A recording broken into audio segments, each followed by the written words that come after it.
여러 가지 질문을 덧댈 수 있는데요. 만약에 존경하는 사람이 있냐, 존경하는 멘토가 있냐, 그 사람이라면 지금 이 상황에서 어떤 조언을 해줄 것 같으냐, 이렇게 대안 탐색을 하기 위해서 여러 관점에서 한번 생각해 보게 하는 거죠. 또는 3년 뒤에 내가 만약에 이 자리에 다시 오게 된다면 3년 뒤에 미래를 경험한 나는 나에게 뭐라고 얘기할 것 같으냐, 어떤 대안을 말해줄 것 같으냐, 이런 질문도 너무 좋겠죠.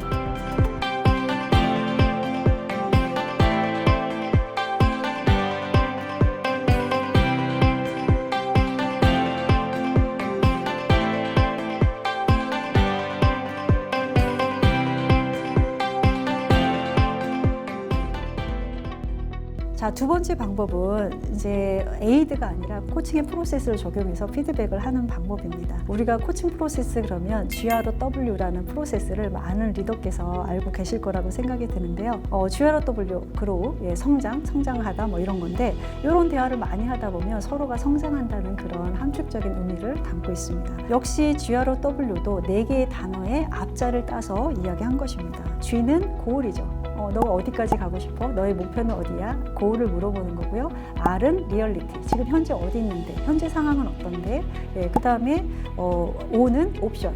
그래서 지금 현재 있는 데서 목적지까지 가려면 어떤 옵션들이 있는지를 브레인스토밍하고 최저반을 뽑아내는 거고요. 마지막 W는 will입니다. 그래서 어떻게 실행을 할 거고 어떻게 꼭 해내겠다는 의지를 어떻게 다질 수 있는지, 이런 절차대로 이제 피드백을 나누는 겁니다. 굉장히 성숙한 그런 관점인 거죠. GROW를 통해서 이제 코칭을 할 때 다음과 같은 시도를 해볼 수가 있겠죠. 오프닝은 뭐 아까랑 똑같겠죠. 에이드 한 것처럼 뭐 속상하지, 뭐 열심히 준비했는데 블라블라 하면서 마음을 좀 다독여주고요. 그러면서 이제 1단계 고울로 갈 때 코칭에서는 질문을 좀 많이 하잖아요. 질문 위주로 상대방이 말을 좀 많이 해볼 수 있도록, 그 안에서 답을 좀 끄집어낼 수 있도록 도와주는 작업이 필요합니다. 일단 이 대화를 시작하는 이유는 말해 주셔야 되죠. 그렇죠? 나는 A 수석의 그런 성실함, 탄탄한 분석력, 막 이런 거가 너무 신뢰로운데 상과에 보고하는 과정에서 이 강점이 잘 어필이 되지 않아서 되게 그게 안타깝다. 그래서 이런 대화를 좀 하고 싶다. 이런 목표를 이야기하시면 좋을 것 같습니다. 오늘 회의를 한번 복귀해보자.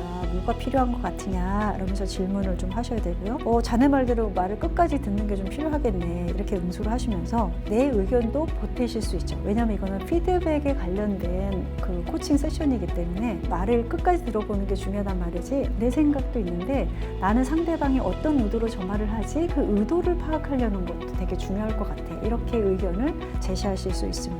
그래서 스스로 우리가 이 세션에 대해서 이 목표를 가도록 위해서 무엇을 목표로 가지고 가야 되는지를 정리하는 게 필요하죠. 그래서 고울에서 마지막 질문은, 그럼 우리가 한 30분 정도 이야기할 텐데 30분의 초점을 어디에 맞춰야 되고 30분의 대화가 끝났을 때 우리가 얻고 싶은 건 무엇일까? 이렇게 정리해서 고울, 우리가 진행해야 되는 대화의 초점을 명확히 하는 게 중요합니다. 두 번째는 이제 현실 점검이죠. 리얼리티. 지금 현실이 어떤 상황인지를 두루두루 여러 관점에서 보게 하는 거죠. 아까 회의 때 상무님의 목소리 톤이 높아진 때가 언제였냐. 본인이 수석님이 초점을 두는 것과 상무님이 초점을 두는 것은 어떻게 좀 다르고 같냐. 그리고 상무님이 만약에 이 사안을 부사장님한테 만약에 보고한다. 그러면 이분이 꼭 챙기고 싶어하는 그 관점은 어떤 거냐. 그래서 실무자가 디테일하게 보는 것과 상무 입장에서 윗분한테 보고하기 위해서 조금 더 굵직한 것을 보려는 그런 관점은 어떻게 다르냐. 그리고 상무님의 의도는 뭐였던 것 같으냐. 끝까지 듣기 어려울 때는 언제였냐. 더 근본적인 원인이 있냐. 이런 걸 통해서 지금 처해 있는 상황을 여러 각도에서 볼 수 있도록 돕는 리얼리티 질문을 할 수가 있습니다. 세 번째는 대안 탐색을 하는 거죠. 옵션을 하는 겁니다. 예를 들면 당황되면 제가 끝까지 듣기가 어렵고 막 즉답을 해버리더라고요. 만약에 그렇게 얘기했다면 혹시 끝까지 들었던 적이 있는지, 나를 끝까지 듣게 하기 위해서 당황하면 끝까지 듣기 어렵다고 했는데 혹시 당황하지 않을 수 있는 나만의 비법 같은 거 혹시 예전에 개발한 적이 있었는지, 상사의 의도를 파악하는 또 다른 방법이 있는지, 이런 질문들을 할 수가 있겠죠. 그리고 지금 이게 좀 어려움이 있는데, 이런 어려움이 올 때마다 우리 A 수석의 이 어려움을 돌파해내는 A 수석만의 강점이 힘이 있는지, 자원이 있는지 이런 것도 좋은 옵션의 질문일 수 있습니다. 그러면서 여러 가지 이제 아이디어를 나눴는데 이 중에 가장 의미 있고 실천 가능한 대안이 무엇인지를 좀 정리해 보도록 하는 거죠. 뭐 느끼셨겠지만 리더가 먼저 제안하거나 막 해결책을 주기보다는 구성원한테 계속 질문해서 구성원이 자기 생각을 정리할 수 있도록 하는 게 포인트입니다. 마지막은 이제 실행 의지를 다지는 거죠. 그죠? 예, 지금 도출한 대안은 이걸 만약에 실행했다 그러면 우리의 원래 목표를 이루는데 이 대안이 얼마나 많은 영향을 줄까? 이런 질문도 되게 중요하고요.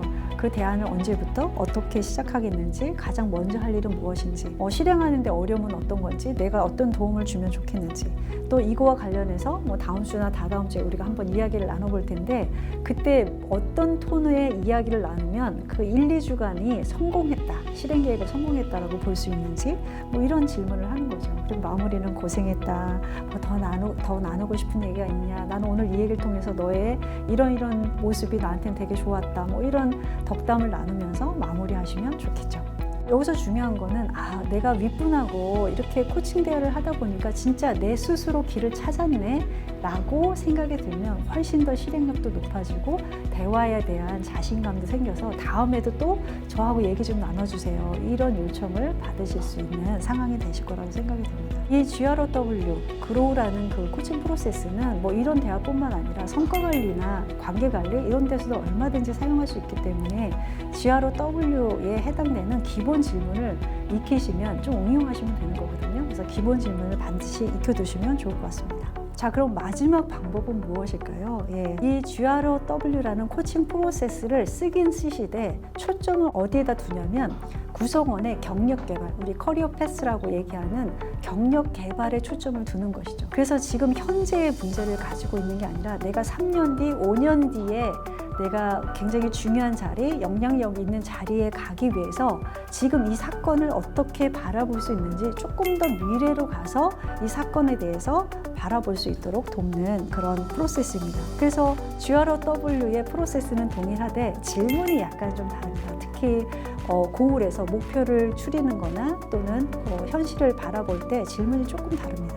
근데 이거를 하려면 사실은 커리어 패스에 대한 면담을 좀 먼저 진행을 하셔야 되는 거죠. 내가 예를 들면 뭐 3년 뒤 또는 뭐 길게 5년 뒤에 어떤 일을 하고 있으면 내가 내 인생을 진짜 잘 살았다고 볼 수 있는지, 또는 내 고객이 어떻게 달라져야지 내가 예를 들면 예전에는 팀장님이 내 고객이었는데 그 위에 분이 고객이 달라져 상무님이 내 고객이다, 이건 엄청난 변화잖아요, 그죠? 그래서 어떤 일, 어떤 곳, 어떤 사람을 대상으로 했을 때 내가 성장하고 있는지를 그거를 좀 더 상상해 보게 하고 그때 필요한 역량이 어떤 것인지를 좀 탐색해 보는 그런 경력, 커리어 패스에 대한 그 코칭 면담을 먼저 해놔야만 이럴 피드백이 있을 때 이것을 활용할 수 있습니다. 그러면 경력 개발에 대한 면담 어떻게 해야 되지? 이 책, 지금 여기 앞에 있잖아요. 리더십 172쪽에 커리어 패스에 대해서 면담하는 질문셋이 그로우 프로세스에 따라서 아주 잘 정리가 되어 있으니까 이 책을 참조해 주시면 좋을 것 같습니다.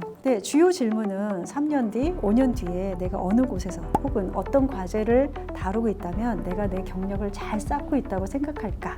요게 이제 주요 질문이고요. 요것에 따라서 이제 경력에 대한 자기의 커리어 패스에 대해서 그림이 있다라는 전제하에 다음의 진도를 나갈 수 있습니다. 일단은 경력 목표를 확인하는 게 첫 번째 그로우에서 하는 단계입니다. 혹시 자네가 지난번에 나하고 얘기 나눴던 것처럼 3년 뒤에 어떤 위치까지 또 어떤 과제까지 가고 싶다고 얘기하는 거 기억나? 물어보는 거죠. 그때 그 위치에서 3년 뒤에 이제 그 위치에 갔을 때 이 사람 진짜 이런 게 유능한데? 라고 느껴지게 만드는 역량 3가지를 우리가 그때 도출했잖아. 그래서 3년 뒤에 그 자리에 갔을 때 유능하다고 평가받기 위해서 내가 3년 동안 이 역량을 키우겠습니다 라고 했던 부분, 그 3가지 역량이 어떤 것인지 기억나? 이렇게 물어보는 거죠. 오늘 있었던 상사의 승인을 득하는 거, 이 득하기 위해서 필요한 역량이 무엇인지, 그리고 만약에 이 역량을 갖추게 된다면 3년 뒤에 내가 그곳에서 유능함을 발휘하는데 이 역량은 어떻게 영향을 미치는지, 상관이 있는지 이런 것을 물어볼 수 있습니다.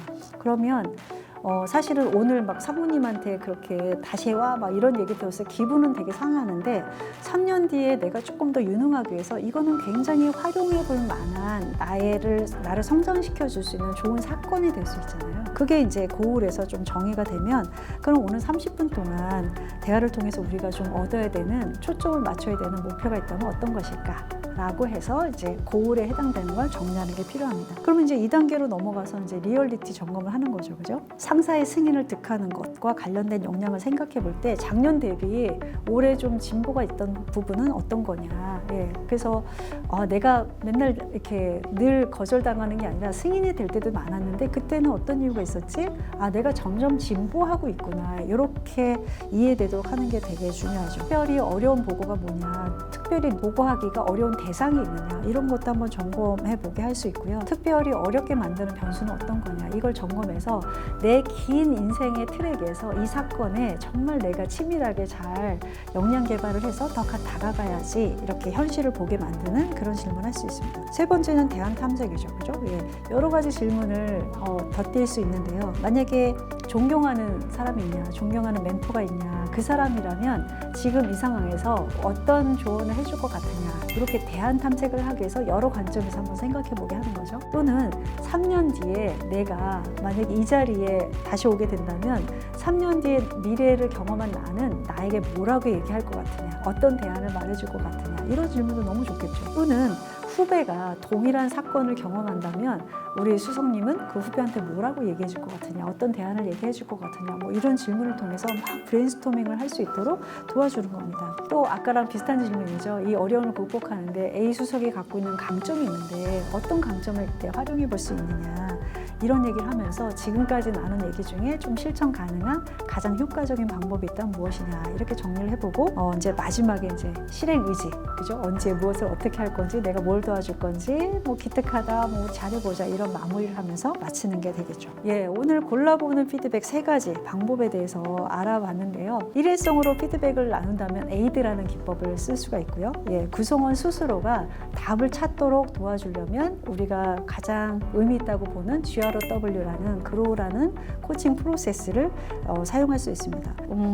만약에 할 수 있다면 가장 강력한 방법은 내 미래가 유능할 수 있도록, 지속 가능할 수 있도록 돕는다는 경력 개발의 관점에서 GROW를 사용해서 피드백을 나누는 것이 가장 강력한 방식이 아닌가라는 생각을 하게 됩니다. 기억할 거 2가지가 있으신데요. 하나는 번영의 비율이라는 것입니다. 번영의 비율 5대1이라고 얘기하는데 거기에서 5는 뭐냐면요. 칭찬과 격려와 지지의 빈도이고요. 1은 뭐냐면 지적과 부정적 피드백의 숫자를 말합니다. 즉, 한 번 지적하거나 피드백을 할 때 5번의 지지와 칭찬을 해주는 이 비율을 잘 지키면 그 관계가 번영한다는 거죠. 잘 살게 된다는 것입니다. 그래서 지적만 하는 것이 아니라 칭찬하고 격려하고 지지하는 이 빈도가 5배는 돼야 된다는 거 꼭 기억해 주시면 좋겠고요. 2번째는 피드백의 결과에 대해서 집중하시는 겁니다. 피드백의 결과는 그냥 서로 그냥 좋거나 그 순간을 해소하는 게 목표가 아니고요. 이 사람이 반드시 그 일에 대해서 성공하도록 돕는 것, 성장하도록 돕는 것, 여기에 있다라는 것을 잊지 않으시는 겁니다. 그 수준까지 부단히 연습하시는 것이 필요합니다. 내가 리더로 있는 한 피드백에서는 자유로우실 수가 없어요. 달인이 되는 방법밖에 없습니다. 의지가 꺾이지만 않으신다면 언젠가는 도달하실 수 있습니다. 용기를 내십시오. 감사합니다.